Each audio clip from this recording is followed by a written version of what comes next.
Hello दोस्तों, मेरा नाम है सतीश आर्या और मैं अभी फ़िलहाल एक सीए इंटर स्टूडेंट हूँ। अभी रिसेंटली आपका रिज़ल्ट आया होगा सीए फाउंडेशन का, जिसमें शायद आपके 1-2 सब्जेक्ट में थोड़े कम मार्क्स रह गए होंगे, जिसके चक्कर में आपका सीए फाउंडेशन क्रैक नहीं हो पाया इस अटेम्प्ट में। पर अगले अटेम्प्ट में आराम से क्रैक हो जाएगा। आराम से तो नहीं, मतलब मेहनत लगेगी, पर क्रैक हो जाएगा। अब जो लोग फेल हुए होंगे सीए फाउंडेशन में, वो बेसिकली ज़्यादातर 2 सब्जेक्ट के चक्कर में होते हैं।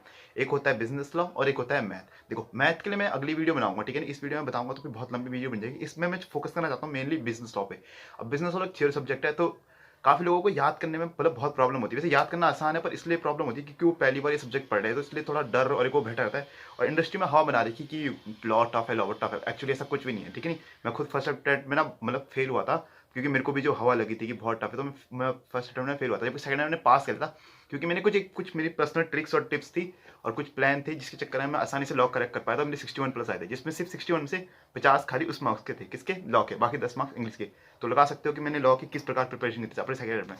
तो वही चीज़ें मैं आपको आज वीडियो में बताऊंगा। देखो, मैं सिंपैथी और वो एडवाइस, मतलब सिंपैथी और वो नहीं देना चाहता फिलहाल, झूठा मोटिवेशन, क्योंकि वर्चुअली इस चीज़ का कोई फायदा नहीं है। अभी मैं आपको सिंपल वो बताऊंगा, टिप्स एंड ट्रिक्स बताता हूँ। तो पहली चीज़ जो आपको करनी है, सबसे पहले जो, अब आपको ना कोई भी वीडियो लेक्चर नहीं लेना, ठीक है नहीं? फर्स्ट जो मेरा प्लान है, जो मतलब स्टडी प्लान है पूरा, फर्स्ट आपका ये कि अब आपको कोई भी वीडियो लेक्चर नहीं लेने। आपने जितने भी वीडियो लेक्चर लेने थे, जितना भी आपको करना था, वो आपने फर्स्ट अटेम्प्ट में कर चुके हो आप, क्योंकि जो एक बेसिक नॉलेज चाहिए होता है लॉ को ग्रैस्प करने के लिए, वो आपको मिल चुका है। अब आपको क्या करना है? सेल्फ स्टडी करना है, ठीक है? मैं अभी भी कह रहा हूँ, फर्स्ट जो मेरा पहला स्टेप है, वीडियो लेक्चर बिल्कुल मत देखना। देखना लास्ट में देखना, खाली वो क्या बोलते हैं ना, मैराथन लेक्चर देखना किसी भी टीचर का, सब अच्छा बनाते हैं। मैराथन देखना। और अगर अगर ज़्यादा ही, अगर मैं पर्सनल बताऊँ तो मेरे को अर्जुन छाबरा सर का पसंद आता है मैराथन लेक्चर, क्योंकि शॉर्ट होते हैं, क्रिस्प होते हैं और अच्छे होते हैं। बाकी सिर्फ एक मैराथन देखना और किसी चीज़ की जरूरत नहीं है। बाकी सेल्फ स्टडी करना। सेकंड क्या करना? Take dictionary. डिक्शनरी लेना या फिर डिक्शनरी डाउनलोड करना। नेट से मत करना, ऑनलाइन में सर्च करना। ऑनलाइन करोगे, तुम नेट ऑन करोगे, फिर वहाँ पे डिस्ट्रैक्शन पैदा हो जाएगा। या तो एक डिक्शनरी ले लो या एक ऑफलाइन डिक्शनरी डाउनलोड कर लो, हिंदी से इंग्लिश को, सॉरी इंग्लिश में से हिंदी को हिंदी वर्ड में कन्वर्ट करने के लिए। देखो, इंग्लिश सबको आती है, सबको पता है, पर वर्ड लॉ में कुछ कुछ वर्ड ऐसे होते हैं जिसके आपको मतलब अच्छे से जानना होता है। खाली उसका ऊपर ऊपर मतलब अलग होता है, और अच्छे से जानने में बहुत डीप अलग मतलब होता है। तो आपको कुछ वर्ड जो होते हैं बिजनेस लॉ में, जैसे नेवरदलेस हो गया, और भी बहुत सारे वर्ड हैं जो काफ़ी टफ होते हैं, तो वो उसके लिए आपको उनका अर्थ जानने के लिए आपको डिक्शनरी लगेगी, ठीक है नहीं? पहला स्टेप मैंने जैसा आपको बताया, वीडियो बिल्कुल नहीं देखनी। सेकंड, डिक्शनरी और गूगल। थर्ड चीज़ है टाइम टेबल। देखो, टाइम टेबल सबसे ज़्यादा इंपॉर्टेंट है। अगर तुम बिना टाइम टेबल के चलोगे तो ये ऐसा होगा जैसे अंधेरे में तीन मारने जैसा हुआ। तो फिर देखो, मैं वीडियो कल बनाने वाला था, पर आज बना रहा हूँ क्योंकि कुछ रीज़न हो गए थे। तो जो मैं टाइम टेबल बता रहा हूँ, ये मैं बता रहा हूँ अगले 50 दिन का, ठीक है? 50 से 60 दिन का जो हमारे पास बचा है। मैं लास्ट वाले महीने को नहीं गिन रहा, लास्ट वाले महीने नहीं, लास्ट के जो 20-30 दिन है, अप्रैल के जो 20-30 दिन है, मैं उनको नहीं गिन रहा, क्योंकि उस समय पे आप ज़्यादा से ज़्यादा फोकस करोगे एमटीपी, आरटीपी और पीवाईक्यू में। मैं उससे पहले के बता रहा हूँ, ठीक है? उतने में मैं आपको जो भी बताऊंगा, इसमें आपके 5 क्वेश्चन पेपर, 2 एमटीपी, 2 आरटीपी और एक पीवाईक्यू, ये कंप्लीट हो जाएगा इन 50 दिनों में, जो मैं कह रहा हूँ। फिर आप अलग से लास्ट 15-20 दिनों में वो भी कर सकते हो। प्लस हर चीज का कम से कम 2 या 3 बार रिवीजन हो जाएगा, 2 या 3 बार, उससे ज्यादा बार रिवीजन हो जाएगा, ठीक है? ये मिनिमम कह रहा हूँ मैं, मैक्सिमम अब आप अपनी पोटेंशियल पे खींच सकते हो, मैं ये मिनिमम कह रहा हूँ लास्ट 50 दिन में। और सब कुछ याद होगा। देखो कैसे करना है। शुरुआत करना कंपनी से, ठीक है? नहीं, कंपनीज एक्ट जानते हो ना, जो लास्ट चैप्टर हमारा, वो करना है। उस 30 मार्क्स, सॉरी 30 पन्नों का है। अगर आप याद करने बैठोगे, अपने बार पहले ऑलरेडी याद करोगे, तो आपको मुश्किल से 5 या 6 दिन लगेंगे। 5 या 6 दिन लगेंगे। इसका मतलब अगर आप 8 तारीख से स्टार्ट करोगे तो इसको 13 तारीख को खत्म कर दोगे। सॉरी, हाँ, 8 तारीख से करोगे तो कम से कम 12-13 को खत्म कर दोगे। जिस दिन आप ये खत्म करोगे, तो उसके बाद डायरेक्ट नेक्स्ट चैप्टर स्टार्ट मत करना। उसके बाद करना, जो पीछे यहाँ पे क्वेश्चन दे रखे होते हैं, जैसे कि आपको मैं अगर दिखाऊं, तो देखो, जैसे ये एमसीक्यू वगैरह है, जो क्वेश्चन है यहाँ पे, एक मिनट है, फोकस नहीं हो रहा है। हाँ देखो, यहाँ पे जो एमसीक्यूज वगैरह हैं और जो यहाँ पे क्वेश्चन है पीछे, ये सब क्वेश्चन से जो, इन सबको करना होगा आपको। ये जो क्वेश्चन है ना, लोग पता नहीं क्यों छोड़ के चले जाते हैं। सबसे मेन चीज़ है कि ये क्वेश्चन करना है आपको। यही क्वेश्चन ज़्यादातर एग्जाम में आते हैं, बस थोड़े वर्ड की और जो पर्सन होते हैं वो चेंज कर दिया जाता है, आते सेम यही क्वेश्चन है। अब कंपनी से स्टार्ट करना, क्योंकि देखो कंपनी छोटा चैप्टर है और बहुत ईजी चैप्टर है, वो आराम से तुम्हें ग्रेस्प हो जाएगा। और तुमने बचपन में कभी, सॉरी बचपन कह रहा मैं, 12th में तुमने कभी ना कभी ये पढ़ाई है। तो सबसे पहले करना कंपनीज एक्ट, और इसमें एमओए, एओए, ये सब जो चीज़ें होती हैं, इंडोर मैनेजमेंट, ये 100% आता है एग्जाम में, आता ही आता है। पहले भी आया था, अभी भी आएगा, ठीक है? नहीं, ऐसे करके आपको खत्म करना है। अब जो 14 तारीख से करना है, वो आपको करना है अपना पार्टनरशिप चैप्टर स्टार्ट। देखो 3 यूनिट है, अगर हर किसी में भी आप 3-4 दिन लगाओगे, तो कम से कम आपको ये 10 दिन में खत्म करना ही है। मिनिमम मैं मान के चल रहा हूँ, मैक्सिमम मान के चल रहा हूँ, आपको 10 दिन में खत्म करना है। तो 24 को खत्म हो जाएगा, ठीक है? 14 को स्टार्ट करोगे, 24 को खत्म। 10 दिन काफी है पार्टनरशिप के लिए, बहुत है एक्चुअली, सर बताऊँ तुम्हें। 24 को जैसे आप खत्म करोगे, उसके बाद आएगी 25 तारीख। 25 तारीख को क्या करना है? इस बार खाली सिर्फ पार्टनरशिप का रिवीजन नहीं करना, ना ना ना, जो पिछली बार आपने कंपनी से एक्ट किया था ना, उसके भी रिवीजन करना है। और इस बार जो आपने किया है पार्टनरशिप, इसका भी रिवीजन करना है। दोनों का साथ में रिवीजन करना। और 25 तारीख को बाकी जो RTP, MTP, PYQ, 2 RTP, 2 MTP और पीवाईक्यू, इन सब के सारे क्वेश्चन उठाना और सारे के सारे क्वेश्चन कर देना। फिर 26 तारीख को आपको उठाना है एलएलपी।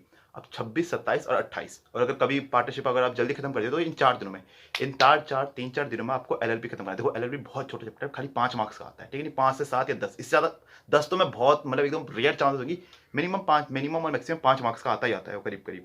तो इसको मेरे को नहीं लगता आप 3-4 दिन से ज़्यादा देने चाहिए, ठीक है नहीं। 3 दिए और 28 तारीख को जो लास्ट तारीख होगी इस महीने की, उस दिन आपको क्या करना है, वही फिर से तीनों चैप्टर का रिवीजन, कंपनी का रिवीजन, पार्टनरशिप का रिवीजन और एलएलपी का रिवीजन। देखो अगर आप करोगे ना रिवीजन तो जब आप पहली बार में करते हो थोड़ा टफ लगता है, दूसरी बार में करोगे इजी, तीसरी बार में और इजी, तो आपको इतना टाइम लगेगा जितना आप सोच रहे हो, बहुत जल्दी रिवीजन हो जाएगा। 3 बार ये इन 3 चैप्टर का रिवीजन, और उसके बाद करना है आपको एमटीपी, आरटीपी और पीवाईक्यू, ठीक है नहीं। ऐसे करके आपके ये हो गए 3 चैप्टर। अब आता है सबसे बड़ा चैप्टर जो बाकी 2 चैप्टर है, सेल्स ऑफ गुड एक्ट और कॉन्ट्रैक्ट एक्ट। देखो सेल्स ऑफ गुड एक्ट में क्या करना है आपको, जो ये है इसमें आपको कम से कम लगने 14 दिन, 14 या 15 दिन लगने ही लगने। देखो पार्टनरशिप में 10, इसमें कम से कम 14 या 15 दिन, तो 1 से लेके 14 तारीख तक आप पे खुली छूट है, अच्छे से याद करो, एक एक पन्ना पकड़ो और अच्छे से उसे याद करो, ठीक है नहीं। 14 तारीख को जैसे ये खत्म होगा, आई 15 तारीख को आपको फिर से वही चीज़ें करनी है, चारों चैप्टर का रिवीजन और पीवाई के एमटीपी आरटीपी हमारे सेल्स ऑफ गुड एक्ट के, ठीक है नहीं, समझ गए। अब बात है लास्ट हमारा कॉन्ट्रैक्ट एक्ट, जो सबसे बड़ा एक्ट है, मतलब सॉरी जो सबसे बड़ा चैप्टर है हमारे सी फाउंडेशन बिजनेस लॉ का। अब जो कॉन्ट्रैक्ट एक्ट है देखो, और ये तो सबसे बड़ा है, इसमें कम से कम हमारी 6 यूनिट है, कुछ बड़ी है कुछ छोटी है, ठीक है। लास्ट की जो 2-3 है वो छोटी है और कुछ शुरू की 2-3 बड़ी है। अब इसमें हमें करीब लगाना चाहिए जो मतलब कम से कम इसमें 20-25 दिन लगने चाहिए। इससे कम लगाओगे तो फिर आप मतलब ऐसे ही पढ़ रहे हो खाली हवा में, तुम्हें नॉलेज ही नहीं ग्रेस्प हो जाएगा। तो कम से कम 15-20 दिन, 20-25 दिन लगने चाहिए। तो इसका तारीख स्टार्ट होता है करीब 16 तारीख से, क्योंकि 15 को हमारा टेस्ट देंगे जो हम उन 4 चैप्टर जो मैंने खत्म किए रिसेंटली। 15 तारीख से सॉरी 16 तारीख से आप क्या करेंगे, 16 से लेके फर्स्ट वीक तक, मार्च के फर्स्ट वीक तक, इतने में आपको ये खत्म करना ही होगा। हाँ, मार्च के फर्स्ट वीक तक करीब, सॉरी अप्रैल के फर्स्ट वीक तक आपको ये सब कुछ खत्म करना होगा, ठीक है नहीं। फर्स्ट वीक में जैसे ही आप कॉन्ट्रैक्ट एक्ट खत्म करोगे उसके बाद फिर से सबका रिवीजन कर देना, ठीक है। और फर्स्ट वीक के बाद जैसे ही आपका जो फर्स्ट वीक जैसे ही खत्म होगा तो जो संडे आएगा उस दिन आपको 5 चैप्टर एक बार रिवीजन करने होंगे, उस दिन पूरा दिन रिवीजन में लगा देना, ठीक है नहीं। पूरे दिन में रिवीजन हो जाएगा और अगले दिन दे देना उनको किसका, कॉन्ट्रैक्ट एक्ट का टेस्ट। कॉन्ट्रैक्ट एक्ट लास्ट के 5 को मतलब वही 2 आरटीपी, 2 एमटीपी, 1 पीवाईक्यू उठाना और उसके क्वेश्चन करना स्टार्ट कर देना। अब अलग से चीज़ जो मतलब ये सब तो नॉर्मल चीज़ तो मैंने टाइम टेबल बताया, अब क्या है चौथा स्टेप जो हमें करना चाहिए, जो मैं आपको एक अलग से बताऊंगा। देखो जब आप क्वेश्चन करते हो ना, कोई भी चैप्टर उठाते हो, तो ये बीच में देख रहे हो आप, यहाँ पे ये देखिए एग्जाम्पल लिखे हैं, जैसे ये जो ये एग्जाम्पल्स हैं ये हैं ये हैं, तो ये जितने भी एग्जाम्पल्स हैं ना ये करने चाहिए।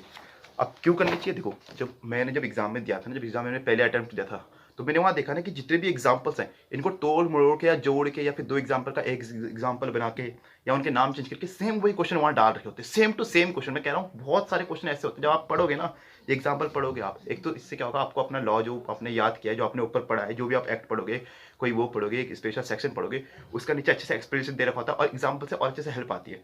जब आप ये करोगे, मैं गारंटी से कह रहा हूँ एग्जाम में 100%, 100-200 एग्जाम्पल होगी उसमें से 50-60 पक्का आने हैं उसमें, मतलब 50-60 से रिलेटेड पक्का आएगा 100%। तो एग्जाम्पल एक भी मत छोड़ना, मेरी तरफ से तो एक भी मत छोड़ना, ठीक है। एग्जाम्पल हमेशा याद करके रखना। दूसरी चीज़ है कि ट्राई टू मेक निमोनिक। अब निमोनिक आपको पता होगा क्या चीज़ होती है, जो जब किसी चीज़ के अंदर बहुत सारे एग्जाम्पल्स होते हैं, जैसे देखो सेक्शन 10 के, सेक्शन 10 है हमारा, कहाँ गया, जैसे सेक्शन 10 है, 2 party intention to create legal relationship, fulfilment of legal provision certain, इन सब के जो पहले वर्ड है या कोई भी वर्ड है, इन सब का एक छोटा सा एक सेंटेंस बनाओ, ताकि एक बार में आपको एक सेंटेंस याद हो जाए, फिर उससे पूरा मतलब निकालो, मतलब पूरा सेंटेंस खोलो। जैसे 2 से 2 पार्टीज का 2 कर लो कवर, इंटेंशन टू क्रिएट का इंटेंशन कर लो, फुलफिलमेंट का लीगल कर लिया, कुछ भी ऐसे बना के एक सेंटेंस बनाओ, ताकि जो बड़ी चीज़ें हैं उसको आप आसानी से याद कर पाओ, ठीक है नहीं। मतलब ये सिर्फ मेरी पर्सनल चॉइस है, कोई को पूरा याद करने का शौक है तो आप वो भी कर सकते हो। नेक्स्ट चीज़ है हमारी कंसिस्टेंसी एंड रिवाइज। देखो भाई कंसिस्टेंसी तो रखनी होगी, सीए का मतलब ही होता है कि कंसिस्टेंसी रखना है। कंसिस्टेंसी नहीं रखोगे तो भाई फिर एक और अटेम्प्ट लग जाएगा और वो आप चाहते नहीं हो, साफ सीधी बात है। तो कंसिस्टेंसी बना के रखना। और रिवाइज मैंने आपको बता दिया कैसे करना है रिवाइज। यूनिट खत्म होती है ना, यूनिट भी खत्म होती है, तो उसी दिन यूनिट को रिवाइज भी कर लो एक बार। आप किसी चीज़ को अगर याद करते हो ना, उसी दिन रिवाइज करते हो 24 घंटे के अंदर, तो बहुत देर तक रिटेंशन रहती है वो। और फिर उसके बाद है हमारा सेल्फ असेसमेंट टेस्ट। देखो अब बहुत लोग बोलते हैं कि आपको पिछले 10-5 साल के आरटीपी एमटीपी क्यों करनी चाहिए, मैं नहीं मानता ऐसा। देखो इतना टाइम नहीं है हमारे पास, साफ सीधी बात है, और भी सब्जेक्ट पढ़ने होते हैं, बहुत चीज़ें करनी होती है। इतना अगर करने लगे फिर तो इंसान का दिमाग खराब हो जाएगा। मैं ये कहता हूँ 5 आपने अभी तक सॉल्व कर दिए, ठीक है नहीं, अब आपके पास आज के 20 दिन बचे, जो मैंने कहा था उस 20 दिन में क्या करना, आप जितने भी आपसे हो सके शुरुआत में पीवाईक्यू एमटीपी आरटीपी करना। उसके बाद क्या करना, एक टाइम जब आपको लिखने की आदत बैठ जाएगी ना, जब एक बार आप लिखना सीख जाओगे, उसके बाद आपको लिखने की जरूरत नहीं। आप फिर आप मुंह जवानी क्वेश्चन पढ़ना, देखना, मन में करना और हो गया। जरूरी नहीं कि हर चीज़ लिखो, एक टाइम तक जरूरत होती है लिखने की, जब तक आपका हाथ सेट बैठता नहीं। जब जैसे आपका हाथ सेट बैठता है उसके बाद आपसे लिखने की जरूरत नहीं। तो मेरा ये मानना है कि क्वेश्चन पेपर सॉल्व करो, पर ज़रूरी नहीं कि हर बार रिटर्न क्वेश्चन पेपर करो। और जो मेरी लास्ट टिप्स है वो ये है कि जो लेक्चर वीडियो मत देखना। मैं अभी भी कह रहा हूँ वो टाइम वेस्ट होता है और कुछ नहीं। जो आपको पढ़ना था वो आपने पढ़ लिया। मैंने भी नहीं देखी थी और मैं तब भी 60 में से 50 या 45 आया, मैं श्योर हूँ। मैं आपके ही पक्का आएंगे। बस वीडियो लेक्चर में अपना टाइम वेस्ट मत करना। सेल्फ स्टडी करना। सेल्फ स्टडी बहुत बड़ी चीज़ है लॉ के लिए। मैं आपको लिख के दे रहा हूँ, अगर आपने ये सब चीज़ें फॉलो कर ली जो मैंने बताई है, आपके मतलब आपको लॉ से प्यार हो जाएगा। आपका फेवरेट सब्जेक्ट लॉ बन जाएगा। आप सोचोगे कि बस लॉ का एग्जाम आए, मैं फटाफट उसमें पढ़ूँ। तो इसलिए मैं कह रहा हूँ बस ये मेरे 5 सब्जेक्ट है। एक बार मैं फिर से रिपीट करता हूँ और यहाँ पे मैं लिख दूंगा, क्या उसका नाम लिख दूंगा यहाँ पे मैं, तो स्क्रीनशॉट ले लेना। पहला है कि जो वीडियोस होती है उन पे ध्यान मत देना। दूसरा है डिक्शनरी उठा के रखना। तीसरा है टाइम टेबल, जो मैंने बता रखा है ये अलग से, मैं भी इसका भी स्क्रीनशॉट डाल दूंगा। चौथा है एग्जाम्पल और जो बीच में क्वेश्चन होते हैं वो सब करके रखना। कंसिस्टेंसी और रिविजन करके रखना। और पांचवा है सेल्फ असेसमेंट टेस्ट। और छठा हमारा वही कि वीडियो लेक्चर बिल्कुल मत देखना। देखो मैं इतना जोर लगा रहा हूँ, वीडियो लेक्चर मत देखना तो मत देखना। जब तक अनलेस और अनटिल बहुत जरूरत ना हो तब तक मत देखना बिल्कुल भी। तभी देखना जब आपको किसी पर्टिकुलर सब्जेक्ट में बहुत कोशिश कर ली है, गूगल से भी समझ नहीं आ रहा, खुद से भी समझ नहीं आ रहा, तब जाके देखना, तब टीचर की हेल्प लेना। उससे पहले बिल्कुल मत लेना। बस आज के लिए वीडियो इतना ही। आगे मैं वीडियो डालता रहूँगा, आगे मैं डालता रहूँगा कि मैथ में कैसे होता है, कि मैथ में कैसे पास करे और टाइम टेबल कैसे बनाए, लास्ट के दिन कैसे बनाए। तो इसलिए सब्सक्राइब करके रखना। देखो मैं कोई प्रेशर नहीं कर रहा, तुम्हें सब्सक्राइब करना है तो करो, तुम्हारे काम की चीज़ें बता रहा हूँ, मुझे कुछ खास नहीं मिलने का इससे, इसलिए करके रखना subscribe. Thank you, bye bye.